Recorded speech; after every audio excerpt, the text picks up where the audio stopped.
welcome. Today we're going to have Gregory Haile Esquire.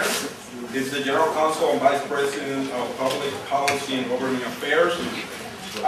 Mr. Haile oversees legal affairs and all local, state, and federal government affairs for Broward College. He was educated at Columbia University School of Law and Arizona State University, where he was magna cum laude. He provides volunteering for many professional community areas in Broward, and he has several honors and awards, including South Florida Business Journal 40 for 40, so 40 under 40, and several publications as well in the legal arena. So please welcome Mr. Greg Haile.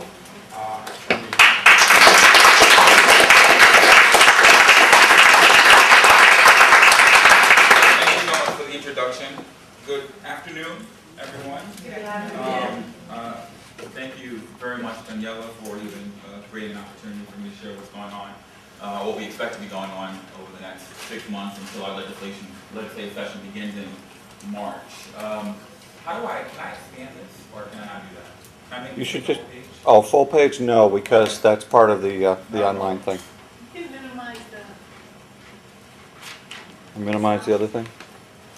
Well, you guys can see it all okay? You guys good? Okay. All right, I know that there were really 3 primary issues that I know Daniela wanted me to focus on. So I am going to focus on those issues with the time that we have. But notwithstanding, I think there are some other potential issues that we need to be aware of, and we'll get a little bit of a dose of those issues. But I think the primary issue that you'll see really, at the end of the day, start to impact our wallets, our pocketbooks, really how it is that this impacts us from really a personal and employee perspective. And I think it's obviously an incredibly important perspective to have. Teacher issues are obviously important, student issues are important, but some of these issues actually tend to get a little bit more press, and they actually impact you personally.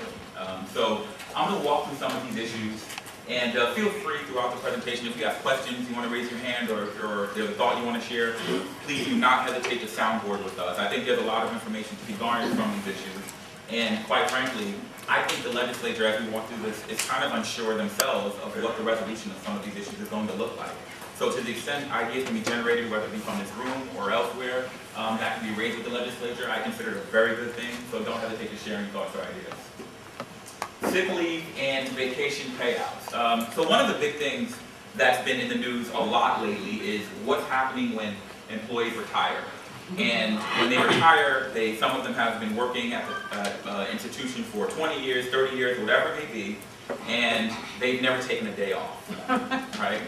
So what happens, right? They end up getting these huge payouts, and sometimes it's not necessarily the case. You have employees who are just very high-paid employees.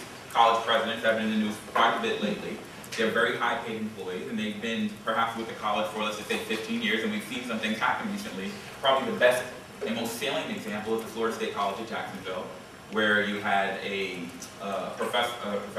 president who had been with the college since 1997, recently resigned under a bit of scrutiny, but resigned and received a complete total package payout that included leave for $1.2 million. And again, this was someone who was under scrutiny. So this is the type of thing that's being looked at very, very closely. And I wanted to give you some examples of representatives who are looking at this and what it is they're saying. First, know the fact, right? There are $50 million being paid out on unused sick and vacation leave annually.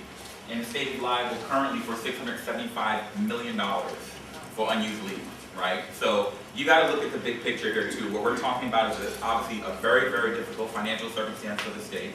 We already know that we're going to be under budget at least another probably closer to $2 billion. A year ago, we were under budget over budget for $3.8 billion. So these are challenges that when you see these numbers, you start going, okay, how do we resolve them? To the extent that you even believe that they need to be resolved. Again, Representative Mayfield, the state has excellent employees, but the problem comes when a select few abuse the system and build up huge leave balances that they cash in when they leave. I don't know if it's abuse or not. The balances exist. There are some people who work and just don't take time off because that's just the nature of who they are. But perhaps there are some individuals who are saying, you know what, I'm going to make sure I store up everything I can so I can get this windfall. And I think when you talk about the windfall, when it's being talked about by representatives and senators, they're thinking about taxpayers, right? Is this payout at the end of the day worth what the taxpayers have put into the system? Senator Joe Negron out of Stewart. My guiding principle is that taking personal leave should be used for what it's intended for and not as a way to build up a savings account. We want to be fair to our state employees, our municipal employees, but you know in the private sector, it's unheard of for people to be able to stack years and years of unused sick and personal leave. What normally happens in the private sector? That's it. That's it, you're done. So you can't roll it over year to year, usually if you don't do it by the end of the year. So you see people creating opportunities to take time off or to take vacation. We don't have to do that here, and the question is whether or not that is the appropriate way to handle leave here. Representative Gail Harrell. Since leave is an important benefit that employees have both in the public and private sector, but I think that has happened in the public sector, what has happened in the public sector has gone out of control with the amount of payoffs. You need the ability to have enough days to take if you get ill, which is obvious, right? But it should not be a windfall for you when you retire. No one's really started to look at what this is going to look like at the end of the day, but again, there's a lot of discussion about what's going on. Now here, something that happened in the last session, Representative Farrell signed legislation, or co-sponsored legislation, and Rick Scott signed in April, permitting teachers to gift their sick leave to colleagues who have already burned through their time. Has anyone done that yet? When I was with the county, yes. People have done it before? Okay. Well, we have a sick pool.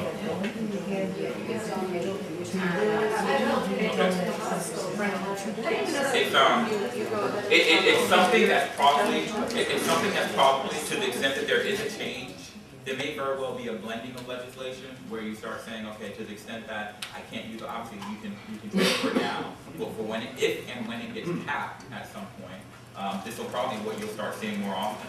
You know, I hear some people have engagement before, but I'm gonna guess that most have not, and it may very well be something that you end up doing to the extent that you know you're gonna lose it if you don't use it or transfer it for that matter. New Jersey governor, right? He's all over the news all the time. He called it inexplicable that people had the capacity to build up so much in leave before they retired or moved on. Did you have a question, Jeff? Yeah, what would be the difference, the main difference between that and our 6 pool here in the country?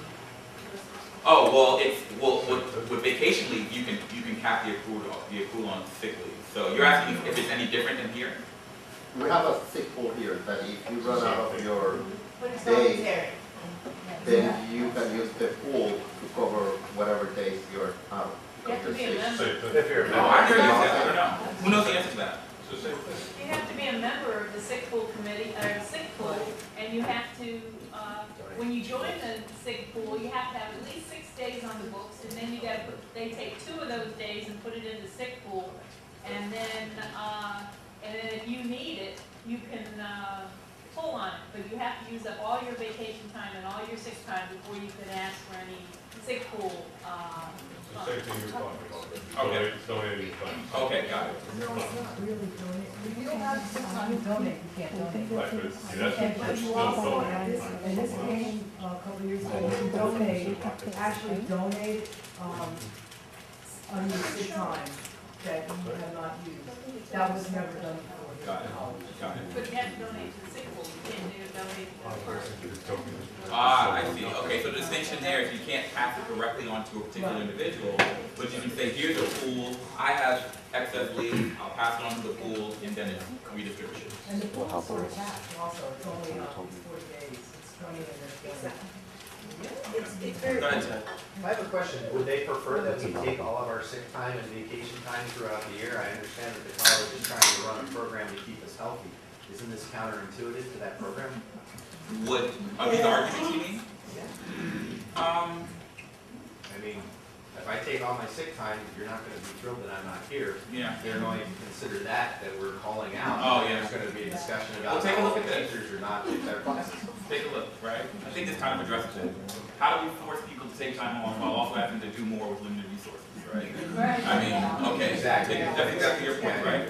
Okay, so this is a huge challenge because obviously there's been a very clear constriction of resources. Many of us are doing more than one job. We're working a lot of hours, and now you're asking us to take time off. You know, that's part of the reason. And this is, and this is part of the discussion. Can you guys hear me? Yes. Oh, for the video, okay. All right, not a problem. So here's actually Representative Mayfield. The problem that we have, a little bit of a different environment than a collegiate one, but a very important environment she's talking about. The problem that we have is it's hard for public safety employees to take the time off if they're shorthanded. And I don't want to do anything to put public safety at risk by forcing special risk people to have to take vacation time or personal time if it's going to shorthand people on the street.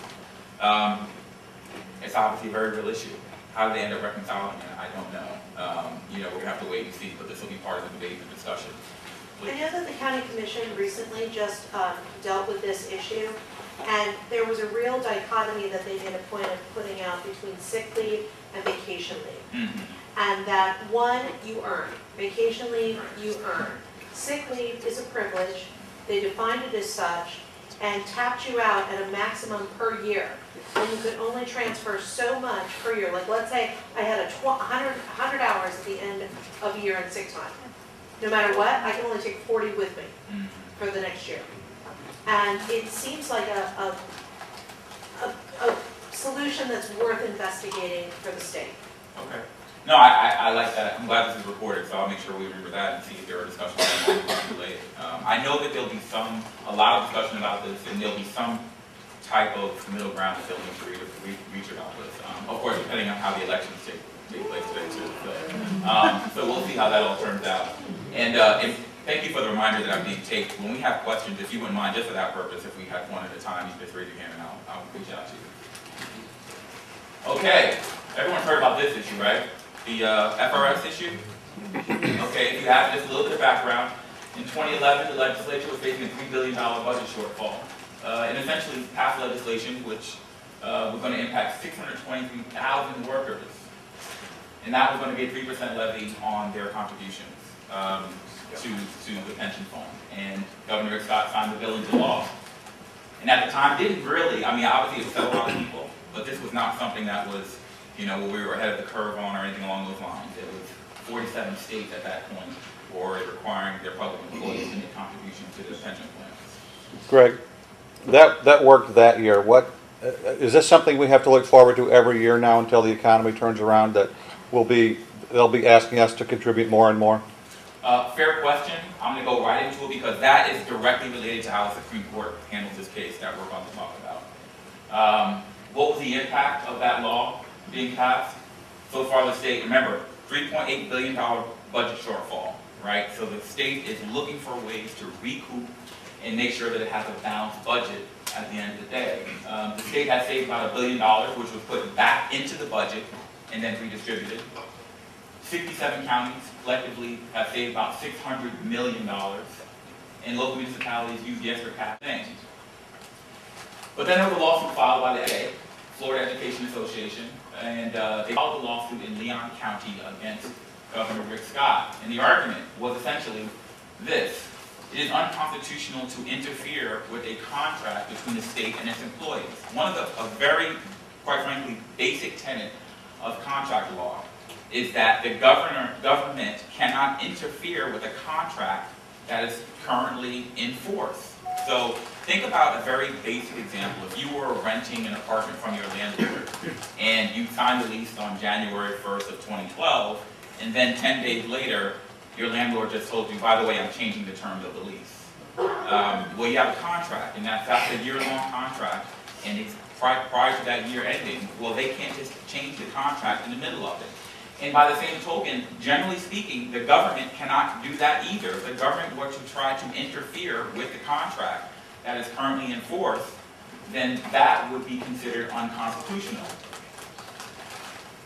The trial court agreed and found that the pension changes were unconstitutional because the changes impaired the contractual rights of the FRS employees. Now, there's cases that have dealt with this issue ad nauseum. There's a Florida Supreme Court case that has dealt with the issue, and the contract that you're dealing with here is just the expectation. It's essentially an oral contract where when you decided to take the job at the college and they presented to you all of your benefits, you said, you know what, these benefits are worth it to me. And that became the oral contract, which was arguably interfered with unconstitutionally once the system changed, forcing a 3% contribution by all the employees. So the judge found it unconstitutional and ordered the state to immediately halt the practice and to reimburse the workers with interest. Okay, that is the state of the opinion issued by the judge. Now, it was appealed. Okay. So which means essentially that order is still not enforced, right? It's there, but it's not enforced yet. And when it was appealed, it's really interesting because this came out of Leon County, which is in the 1st District. And normally, what would happen is you would appeal to the 1st District Court of Appeal, which is the appeals court. In this situation, that did not happen because the Supreme Court found it very important to actually grab it immediately. And the appellate court never heard it. The Supreme Court obviously did, and they heard it on September 7th, 2012. There was oral argument, so not very long ago. Primary argument against the state, we've already talked about it. The state cannot interfere with the contract with the employees. That was the argument. And they relied on a lot of case law to do it. They're all arguments online if you ever want to take a look, or I'd be happy to email it to you. Primary argument in favor of the state. The court should not handcuff the state's ability to respond to financial circumstances. So what's happening essentially when they make this argument, they're saying, regardless of the fact that we were $3.8 billion in the hole, or if we were $5 billion or $10 billion in the hole, they think that it's unfair that they do not have the capacity to redirect or control income that comes in that way and control those types of contracts. Because the question is, what do you do in times of financial uncertainty? Do you have the capacity to lessen the benefits? And that is coupled with the state arguing that the state should not be bound only to the ability to increase benefits. Because there have been occasions in the past where benefits have increased, and guess how many employees complain about it? Zero. Yeah, pretty close to zero, right? So those are positions being taken. I think one of the challenges here also is, regardless of what the Supreme Court does, the legislature is going to have to look at a lot of different issues relating to this. Or I shouldn't say regardless, because one, if the Supreme Court reverses the ruling, then it's status quo, right? We keep losing 3%. Things continue as they have been since July of 2011. The real challenge becomes, what if the Supreme Court upholds the ruling? That is, they declare that it was unconstitutional for that deduction of 3% to take place. Well, you see a 3% increase in your paychecks, right? Well, one of the key issues, if you go back to what I was sharing earlier, the savings of $1 billion that we talked about, that was plowed back into the budget and then redistributed. So to the extent that the 3% is now put back into your pockets, into all the employee pockets of governmental entities, where are we going to recover the balance of that money, right? You say we have to figure out where to get the money in order to fulfill retirement obligations. Because now, what is it, in a year and a half or so? So you'd be owed that 3%. Plus interest. Plus interest. Okay, so the question being, so let's just call it because the savings was $1 billion. In fact, by next year, that number is a rolling number. The expectation that by July 13th of next year, that will be $2 billion. Okay? And we don't know when the Supreme Court is going to end up issuing its opinion. So somewhere between $1 billion and $2 billion belongs to you as employees. The question is, where is that money going to come from when we already know that there's a shortfall coming right at us?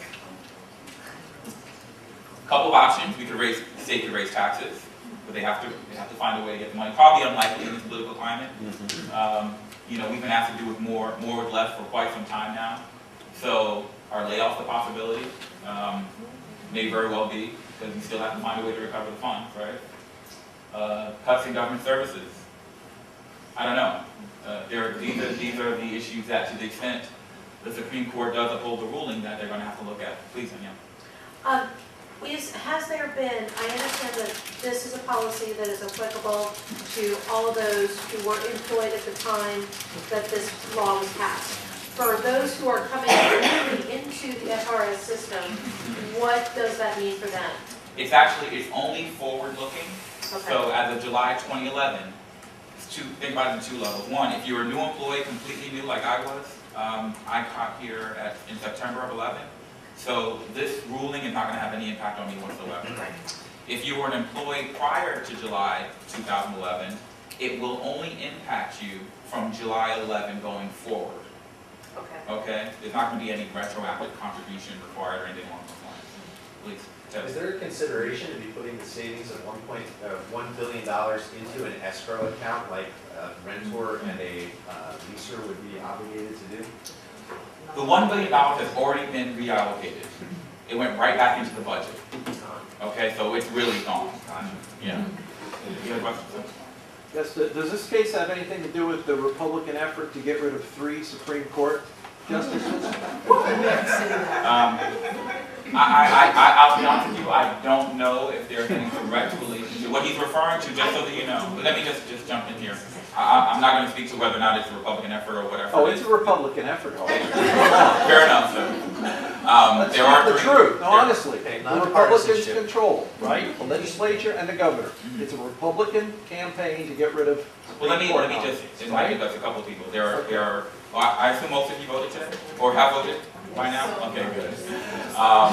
So there are 3 Supreme Court justices on the panel, and you know, there's always a strong interest, whether it be from one side that wants judges to be strict constructionists, and they look at the language and they leave things as they are, and there are some who would prefer that judges have more flexibility. So there is somewhat of a movement, and a counter movement for that matter, as it relates to these particular judges, which has become a highly politicized issue, and it's very unusual. Nationwide, yes, it's a big issue. But let me just speak to one aspect of this though. Those judges, in all likelihood after the election, this will probably resolve before then. That would be my guess. Because to the extent that those judges are not re-elected, they will still hold office until the 1st. And in all likelihood, I think this will be resolved before the 1st. So, if that helps. Okay. Any questions about that before we move on? Yes? With the FRS pension, how were they able to apply that same principle to the investment plan?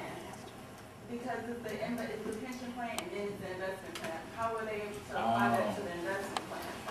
You know, I actually think that they take out 3% for the investment plan. Yes. Okay, Yes. so then it would be the same. But how were they constitutionally able to do that? Because the whole focus was on the pension plan. Yeah. And then they did it for the investment plan, they just turned around and did it for them too. And it's totally different concept. Yeah, and I will tell you this, when you listen to the oral argument, they do make it very clear that they are, and I'm not sure if they're excluding the investment plan, but they make it, they coin it the pension plan repeatedly.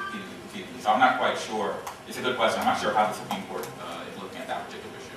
You mentioned it during oral argument. And yeah. I understand that there's some discussion that to the 3% that we already contribute. There's talk that they want us to contribute more. Sure. I don't know if you're going to talk about that. Well, I wasn't going to, but I'd be happy to. I think that it certainly, again, some of that will be in relationship to this, okay? But again, even this, it only relates to people who would be currently employed, right? So if I start after the ruling comes out, and let's assume that the ruling is that that the rule is correct, right? That the trial court got it right and they shouldn't have been forced to make a contribution of 3%. If the legislature during the next session says all employees who start July 1st, 2014 are going to be subject to this, and they can do that because even now, just think about the expectations, just like any contract that you come into, you have to know what the rules of engagement are going to be, i.e. whether or not these are going to be my benefits, this is going to be my pay, etc. So if I come into the system and I'll just pick a different number, and I know off the bat that I'm going to have to pay 10%, and that's going to be my contribution, I don't have any claim the minute I sign the contract. Okay? Any other questions before we move on? Please. During these discussions, is there any consideration at all towards those that are already contributing towards their retirement? Tell me what you mean other than, I think, are you asking about for those who are currently employed or? Currently employed employees that are already contributing within the college system, Right. state system towards their retirement. So the 3% that they're actually taking is in addition to what they're already doing. No, actually, we were doing 0 before. So So they're assuming that nobody's doing anything at all. I'm missing, help me understand. Are you talking about for people who are making other types of contributions, or to other private plans or personal plans, or? I think above and beyond. Do you have a World 3B? Yes. Okay, that's totally separate. Oh, okay, is that what you're referring to? Right. Oh, okay, yes, that has nothing to do with this. That's optional. Yeah. That's your, Right. It's your personal choice. All right, we'll keep going. This next issue, I don't know how many of you have heard about this as well. Again, it may not be getting a lot of coverage, but it's certainly something that's being talked a lot about. And if anything happens, I promise you there will be a ton of coverage. So this is the issue of continuing contracts. And what I want to do actually is I'm just going to, there are just so many layers of issues as it relates to continuing contracts. And so I'm not going to go through all of those issues, but and Dr. Haile, feel free to chime in here because I know she's been looking at this a tremendous amount as well. And but we are going to focus on just some of the issues. And before I even get into this, I'm going to just back up a little bit and just give you a tiny bit of perspective. And the part of the reality is that Governor Rick Scott, who comes from the private sector, doesn't really think that tenure is something that should be allowed at this level. It's one of the quotes that I heard him say, and you can disagree or disagree with it. I came from the private sector, but one of the things that he said was, I've never had a contract more than a minute to minute. That was his perspective on this. So when he sees continuing contracts or tenure, he goes, well, how is it that certain people can be essentially what he would coin, whether, again, this could be semantics, but whether he would coin, see what he would coin as a job for life. And so he's looking at these issues. Many of you may already know that he did get rid of tenure for K through 12. So there is discussion, at least discussion, about the potential for getting rid of tenure.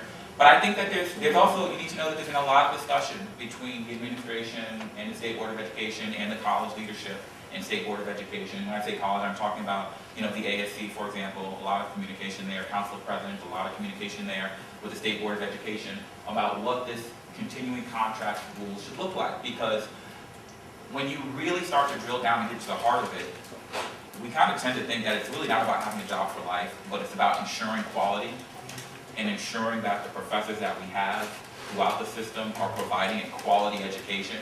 And so the question is, how do you make sure that the comfort level is not at a place where it's so nominal that they falter on interest in providing education, but not putting any rules in place that are so abhorrent by faculty members that they don't want to be part of the faculty, or heaven forbid, people learn that they, from outside the state who want to get involved and realize they don't want to be a part of the culture that's being created. So the idea is how do we find some middle ground when it comes to doing this? And I kind of alluded to it, but I want to emphasize this point. One of the challenges that you look at when you talk about getting rid of tenure is that imagine someone who has to draw the balance. You're a Michigan professor, and you're looking to either stay in Michigan or go to Florida, and you learn that there's no tenure in Florida.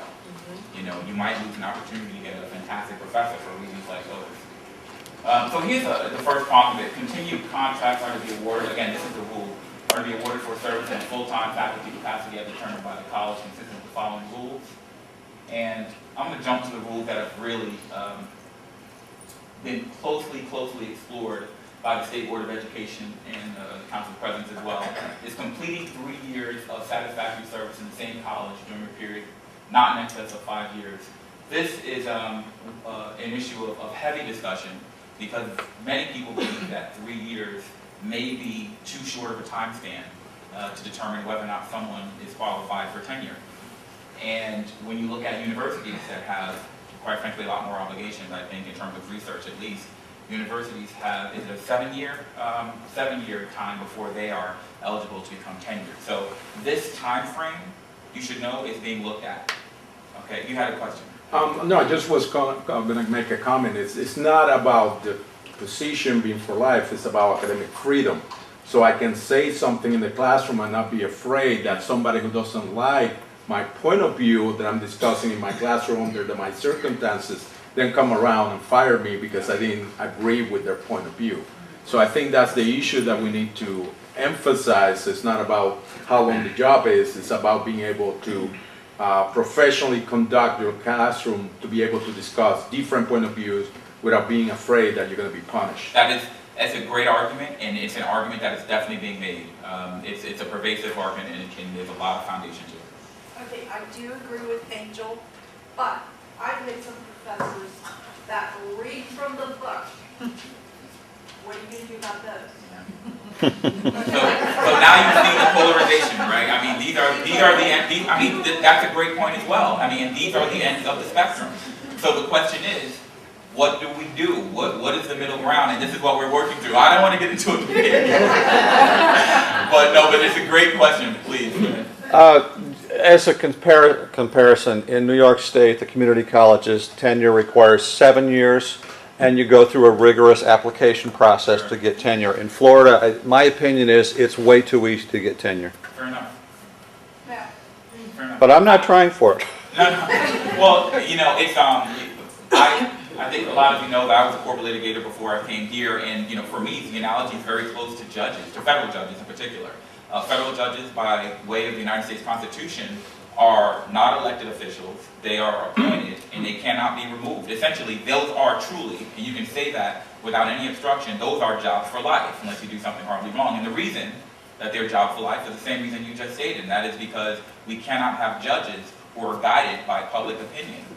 They need to have the opportunity to conduct their courtrooms in a way that is absolutely fit for the courtroom, and perhaps that's an analogous argument to be made when it comes to professors. I'm going to go through some of these here. Okay, so you actually touched on the criteria issue. Currently, the criteria just says, other criteria for continuing contract colleges may consider, including without limitation, educational qualifications, efficiency, compatibility, character, and capacity to meet the educational needs of the community, and the length of time the duties and responsibilities of this position are expected to be needed. Colleges shall provide in writing to faculty a copy of the criteria for continuing contract. What's being looked at is where is the measurable tenure review criteria, right? When someone, so we have, whether it's going to be 3 years, 5 years, or 7 years, the question is what is going to be the criteria specifically for people to get tenure if they want it? And the other aspect of it is with this language, it becomes very, very clear that each college can somewhat determine what their criteria is going to be, which means, potentially, you could have a significant variation in the quality of professor at one college versus another. Now, if you're a state looking at this issue, if you're a state legislature, or perhaps the governor, you're saying you want every single student in Florida to get a quality education. So part of the issue is, will this be something that is reserved for the college and its board of trustees to determine? Or will it be something that is statutory or decided by rule so that it applies to every single college? Significant, again, measurable outcomes and measurable, the capacity to actually measure how good a professor is being very, very closely looked at.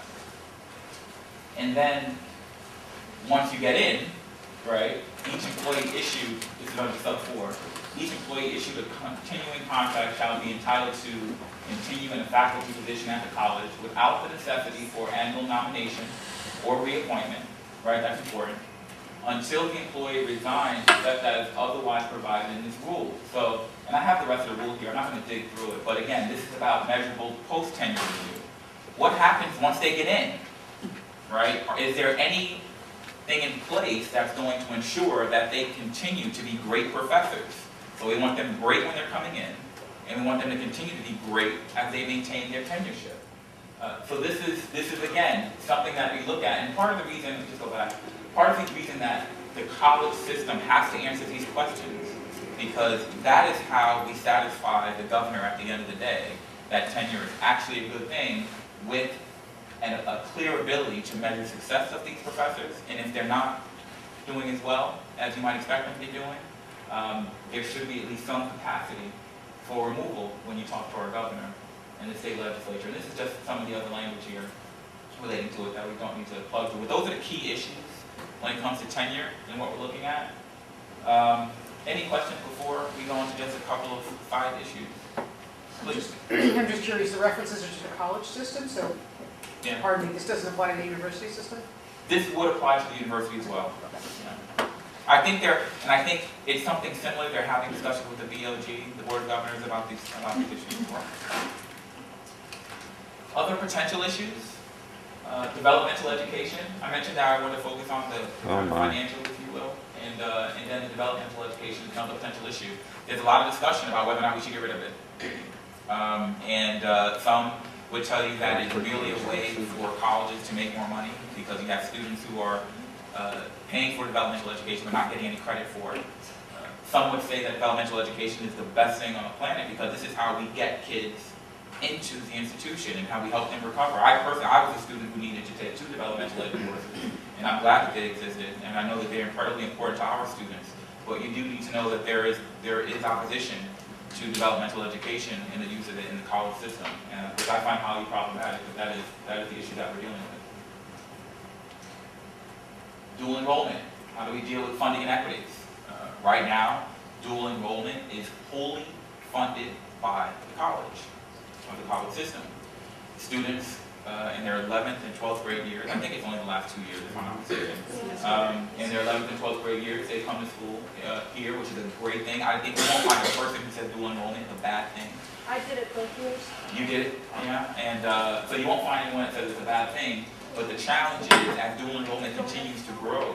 I talked to Dr. Avis Proctor. She had mentioned that we now have a dual enrollment that is essentially, it would be the equal of one of the larger high schools in the county. And what we need to be conscious of is that we pay for that, right? And as it currently stands, the school district does not pay for it. They pay for books, but they don't pay for it. So we get no tuition, and we're paying for it. So the question is, how do we balance that inequity? And there's a lot of discussion. I think the superintendents are open to it. Certainly, obviously, the college system is open to it. And we just have to find a way to, again, where's the middle ground here so that we can continue what is a great program by everyone's thought analysis. It's a great program, but we have to do it in a way that makes sure that we don't, that there's a little bit more balance in the funding equation. Another issue, homeless student waivers. Should homeless students have to pay tuition?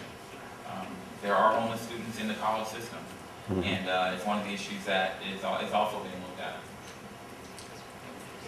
And then finally, residency for in-state tuition. You may have heard about this because there's been some recent cases on this issue, but essentially everyone's familiar with the DREAM Act? Yes. Okay, so this is a little bit different from the DREAM Act. The DREAM Act is where you have a student who was not born in this country. A very important and pending issue is students who were born in this country, but they cannot establish their parents' legal immigration status. Okay, so you have students, and there's been a lawsuit filed. I think the ruling was a positive ruling. We'll find out in the next couple of days if there'll be an appeal or not. But the ruling that came out was out of Southern District of Florida, where you had students who were at the University of Miami and Palm Beach State College, Miami-Dade College and Palm Beach State College. It was an amazing prototypical group of students. They were, the top of their class. They'd done everything right in their lives, and they applied for in-state tuition and did not get it, even though they were born here. And the reason that they did not get it is because they could not establish their parents' legal immigration status. Okay? So this is short of the DREAM Act. Remember, there's a significant difference there. And so this lawsuit that was filed in the Southern District of Florida there was a ruling on August 25th, and the court found that that was unconstitutional to bar those students from getting in-state tuition. The deadline to appeal is coming up shortly, and there'll be a decision by the Department of Education as to whether or not they will appeal. There has been a significant push by the colleges to ensure that they do not appeal this issue, and they allow the ruling to stand so that students can get in-state tuition if they were born here and they're residents here. And wouldn't that be the same as denying them as being a U.S. citizen? Because if you're It born is. in the United States, Yeah. you're a U.S. citizen, Yeah. whether your parents are illegal or not. Yeah, it is essentially the same. Yeah, but when a student applies, they're applying, underneath their parents' umbrella. That's right. Not always. On occasion, right. It really depends, but I will tell you that a good number of students end up dealing with this. And I've talked to those at Valencia, I've talked to Miami-Dade, I've talked, obviously, internally about this issue, and you'll see that in the more diverse communities such as ours, that it'll be a much more salient issue there than it might be in North Florida, for example. But everyone in the college system, is supportive of not appealing this, so that those students who were born here and who reside here get in state tuition. And I think that's all I have for you. Are there any questions? Please. I just wanted to address the issue about the dual enrollment. Sure. With a possible solution, since the students come over in their 11th and 12th grade year and the homeschool gets the full FTE, would that be a possibility to maybe share the FTE for the percentage that they're here at the college? Well, where would the FTE come from? The FTE is their full-time enrollment, so the school, let's say Coconut Creek is getting 100% of their FTE for that student attending, but they're here a portion of that time. So in essence, if they're here 50% of the time, Right. maybe 50% of the Maybe. FTE could. That's not a bad idea. I think that that's something that could be workable. And they're looking at, what you're essentially talking about, I think, is redistribution. I think that's, because we know we're not going to create new money. Exactly, but the money that the homeschool is getting, if they're not there a percentage of the time. Right. they're getting a percentage of the time. That's not a bad, I don't think I think that's a good idea. And that's the kind of thing that people will be looking to hear. You know, one of the things, I think the idea that's probably most acceptable right now, and I say that right now because it's evidence in flow all the time, is that a lot of the students who go through dual enrollment, they tend to be the very best of the students. And these also tend to be the students who get bright futures. So if they're knocking out their first 2 years, then you have, let's just say, 2 years of bright futures on the back end that's not being used. So there may be some room, again, for redistribution, because that's how we need to be thinking, because we know we're not going to create any new money on this. It's bringing the bright futures money for those same students and kind of reallocating it to the colleges who have dual programs. Anything else? Last chance. Greg, I was just wondering if you're going to comment on any federal updates following Perkins 5 or reauthorization of Perkins Quarter 3. I would be happy to do so. I mean, I don't have anything prepared now, but I would be happy to do so. I mean, there are some things going on, obviously. Again, but that's also going to have a lot to do with what happens today and what we learn tomorrow. But most suggest that nothing's going to happen between now and the end of the year. With all of these possible changes up in the air, is there any discussion about a cost of living increase in the future? Well, you know, it's an important point because actually, you know, there is a cost of living aspect to that FRS case. So what that legislation that also mandated the 3% contribution did was it did also lessen the cost of COLA increases that would come with that pension. So, and that's something that's kind of, you know, it's kind of below the radar. There's still an issue that's being discussed, but other than that, I'm not going to report it. Okay, well, thank you. Thank you very much for your time. Thank you. Before we go, please, if you haven't signed up, sign up for AFC. And if you have the sheet bags, we get 2 cents for each one, so they're recycled and go to tuition for students in the college. There's a little container there by the garbage, so please do not throw it away. Look at that little container. We have collected over $10,000 in the class. Thank you.